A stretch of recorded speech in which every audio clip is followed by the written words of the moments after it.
for those of us who may prefer to stay in this winter, here's something to do. One of the biggest video games of the year was released a few days ago with Uncharted 3: Drake's Deception. In the studio with us to discuss all things gaming, we have Johnny Minkley. Johnny is an award-winning journalist who's been writing about video games for a decade. He's the editor of Eurogamer TV, producing and presenting video content for Eurogamer.net. He's a games expert for BBC Radio 1 and a member of BAFTA's Video Games Committee. Johnny, welcome to the Hub. Hi. It's absolutely amazing to have you here. Can you tell us a little bit about the Uncharted franchise and why it was so successful? Well, yeah, sure. I mean, it's blockbuster season at the moment in the games world, and this is one of the big blockbusters. I mean, it first came out in 2007. It's by a studio called Naughty Dog. They're based in Hollywood. They make Hollywood-style games. Okay. Before Uncharted, they did the Crash Bandicoot series on PlayStation. So that was the kind of early PlayStation icon. But when they moved on to PlayStation 2, they want to do something a bit more realistic, a bit more cinematic. And Uncharted is Indiana Jones meets Tomb Raider. So it's very sort of sweeping, epic action-adventure, and this is the third part of that series. Okay. Wow, yeah. And what makes Uncharted 3 different from its predecessors?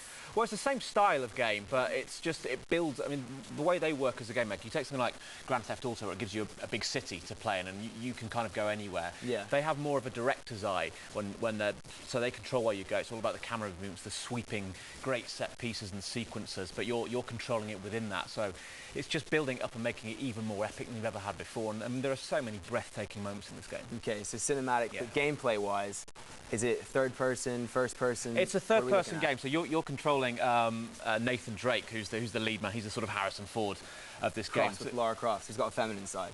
He's in touch with his feminine nature, very much so, and you control him, so you see him all the time. So it's not like a first-person shooter, and it goes all across the world.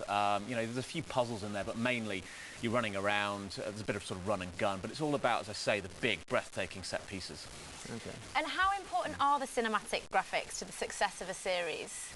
Well, I think for this sort of game, it's hugely important. The reason I think these guys do it better than anyone else is the way they work. Because you get a lot of big actors in these games, but often they'll come in, they'll phone in their performance, they'll turn up and talk in a booth for an hour and then never have anything to do with it. These guys, it's less like a film and it's more like a TV series or a soap opera. They work together for big chunks, like 6 months, a year at a time. They know each other really well, and you can see that chemistry on screen. I mean, the quality of the performance is superb, and you feel the emotion of the characters, which is quite rare for video games, because to be honest, most of the acting is terrible. Okay, but not obviously now with people like, I mean, who's involved? Michelle Rodriguez, you've got Samuel Jackson, yeah. But like I say, I mean, a lot of these cases that we're attracting to games big stars, big Hollywood stars, but often they'll just turn up for a couple of hours. And what's the main reason behind that? Is it the money? Is it? Well, I mean, for the superstars, certainly. I mean, they're just too expensive, which is why, I mean, the main guy in Uncharted is a guy called Nolan North. He's kind of like the Tom Cruise, Brad Pitt of video games, if you like. He's been in hundreds of games, doing all sorts of different voices, but he's best known, I suppose, for Nathan Drake in Uncharted, and he basically spends 6 months a year working on this game. Wow. And I mean, apart from Uncharted 3, what other big Christmas releases have we got coming up? Well, at the stroke of midnight last night, a certain game called Call of Duty Modern Warfare 3 came out, quite popular. Advertised everywhere. Yeah, they had a big glamorous launch bash in London last night. Apparently, I saw on Twitter that there weren't actually any main or big celebrities there. Well, no, I was there. I had to stand on the green carpet, actually, interviewing them for a couple of hours in the freezing cold and the rain.